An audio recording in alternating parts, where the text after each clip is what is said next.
তোমার গায়ে হাত না রেখে ঘুম হতো না আমার। তোমায় দেখে হৃদয় থেকে দূর হতো সব বাধা।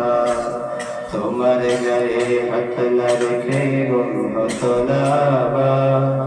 তোমায় দেখে হৃদয় থেকে দূর হতো সব বাধা। তুমি আমার প্রথম গুরু, তোমার কাছে দীক্ষা শুরু। তুমি ছাড়া বুঝতো না কেউ মান অভিমান আমার। তোমার গায়ে হাত না রেখে ঘুম হতো না আমার। তোমায় দেখে হৃদয় থেকে দূর হতো সব বাধা। আমায় নিয়ে আমার বাবার স্বপ্ন ছিল বড়, বলেছিলেন জীবনটাকে ফুলের মতো গড়ো। আমায় নিয়ে আমার বাবার স্বপ্ন ছিল বড়,